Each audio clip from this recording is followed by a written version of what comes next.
But every so often, you get a case where, let's say right now we're taking the team based on ranking where they're sitting as conference champions. So right now, I believe Ohio State. We're just putting them in place. Like Big Ten team, an SEC team, a Big 12 team. So those three all get in as conference champions. Texas Tech, whatever. Then you move down the list. You're like, okay, well, who's the next conference champion? There's a world in which Duke wins the ACC. Oh, I know. They've only lost one conference game to this point. They're 1-3 out of conference. The only one was against Elon. So let's say USF in the American, who's ranked above them right now, gets in. Well, okay, they'd be a group of 6. No, it is the 5 highest. Well, no, ranked. They would get a bye. Yeah. Oh, no. I mean, Boise State got a bye. Yeah. No, they would get a so bye. They get a bye. But they get in regardless. The question is whether they're in the at-large pool, yes, whether they're put into the at-large pool or whether, And then who would the next champion be? James Madison.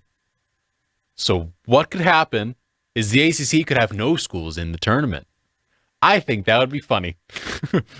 Because as we've discussed, the ACC is lagging behind, and if there's anything to happen to really show you that, it's that happening. This is where, to be frank with you, Pat Narduzzi doesn't get it. Like, just flat out doesn't get it. Saturday at noon, they've got, without question, a big game with Notre Dame. He downplays it and says, well, we got these big ACC games coming up. We want to win the ACC title. Over here in the back, if you win the game, you have now put yourself into the running for the at-large pool if you don't win the ACC. Right now, Miami is sitting at 15th, Georgia Tech at 16th, Virginia at 19, Louisville at 20, and Pitt at 22. They'd probably leapfrog Pitt, up to Miami, they above would Miami. Leapfrog a bunch because, again, it's my Duke Notre Dame theory. Right? Yeah. Yeah, Wake Forest is 10-12 in the season, but they just beat Duke. We're going to rank them 19th. What? You know how many times I've seen a team beat Duke in basketball and moves up? Notre Dame, a win over Notre Dame. Oh, what's Texas A&M's big win this year? Notre Dame. What's Miami's big win this year? Notre Dame? Yeah. Well, if I'm just saying, I've always had this Duke Notre Dame thing when it comes to, I'll tell you, they beat Notre Dame. It's a pretty damn good win. Also, as we've said, the later in the season, he doesn't get it. I know. He doesn't understand. He doesn't. He doesn't understand what he's playing for right now. We've discussed this. Because the later if he loses the game, it's his third loss. He's out of it, which means the only pathway is to somehow get to the ACC championship game. If he wins the game, he puts himself in a great spot. Because he's now in the thick of he's in the 2-loss pool, which is the opinion pool that includes a win over Notre Dame and can still win the ACC. He's put himself in that kind of spot. We're saying tiebreakers, he doesn't make the ACC championship game. Saying tiebreakers, he doesn't make it. Right? And they end up 10-2. I think they might get in. Yeah. He doesn't understand what his team is playing for. He doesn't get how the system works. No. I mean, at all. He says a lot of words, and you sit there, and like, after a while, there's certain people in life you tune out. He's one of them. Right? We just it's just too many words, too much bitterness, too much that doesn't make sense. And he just becomes, after a while, I don't really care what he said. Yeah. And when you get to the point where people don't care what you say, you become irrelevant. Now, on Saturday, game day is going to be there. Game day is going to be there. Right? And McAfee was going to go in there, the West Virginia. But McAfee's a Pittsburgh guy. I'm telling you right, he's going to get out there, eat a Primanti sandwich, take his shirt off. They're going to love him at the end of the thing, right? And it's great for them that they get this opportunity to get game day there. I think the last time game day was there was for the backyard brawl to start the season. 2-3 years ago, something like that. Well, this will be great for them. Right? And, because Notre Dame's there, I mean, let's face it, 60% of the stadium is going to be Notre Dame fans. Right? But it's still going to be filled. Yeah. Still going to be filled. I'll never forget last year. Pitt's playing pretty well last year. They played Clemson. big game. They had an overhead shot of the stadium. It was embarrassing. And part of the problem that you have is because it's the Steelers stadium, the seats are all yellow or gold or whatever you want to call it, right?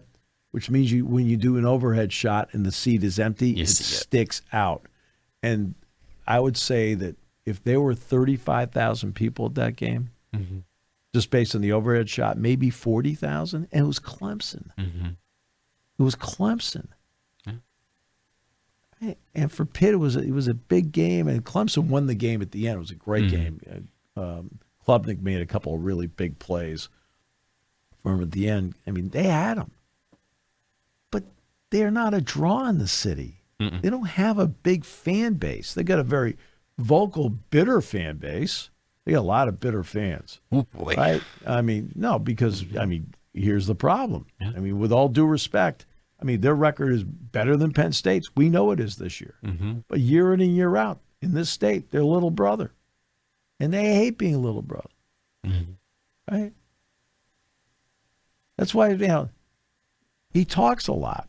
And he's talked so much. He doesn't understand people are tuning him out. I hardly ever talk about him on the show. Right? Because, no offense, they're not relevant. This game this week, they're relevant, and he downplays it. We have discussed I don't get it. I don't get whether the approach was it's a great game, great opportunity. You're trying to play your way into the conversation for the college football playoff. Why are you going to put it in the hands of winning one game when you can just win all the games before that and not make it a decision anymore? Because you're sitting here, we've discussed this. Notre Dame, as the year goes, always gets better. That's the thing.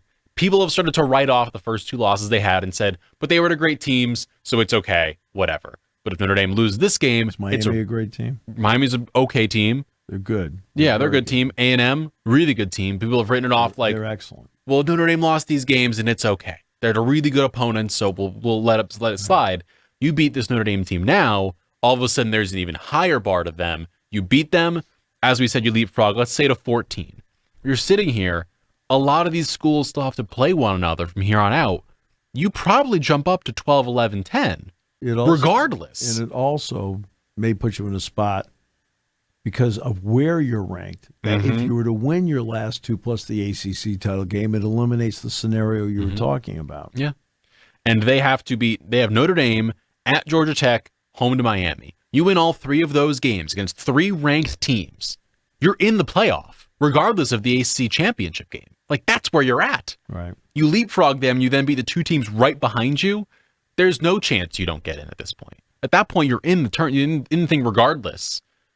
So you're putting all your eggs in the ACC basket, which requires you to win 3 games when you could win 3 games and get in anyway. Right. So why are we... It makes no sense at all. You're saying we're skipping over a week, but you're still putting your players out there to go play. The quarterback is still going to play in the game. The receiver is still going to play in the game. The kicker's still going to kick in the game. Right. Everyone's still playing. So you're saying we're going to put them out there. They could get hurt. And then all of a sudden, you're not trying to win a game. They get hurt, and your season's derailed anyway. May as well go try and win. You lose the game. The loser of this game. They're done. Is out of the playoff talk. Yeah. Notre Dame loses. They're out. Notre Dame has no other recourse because they don't have a conference championship game. And Pitt loses. They have to win the ACC championship game, which is, again, they have to beat Georgia Tech and Miami to have a shot at getting in. Right. The freshman quarterback's playing really well. C.J. Carr, the redshirt freshman, has played terrific football. And Price and Love are 2 excellent running backs. But it's. I heard that and I went, "What is he talking about?"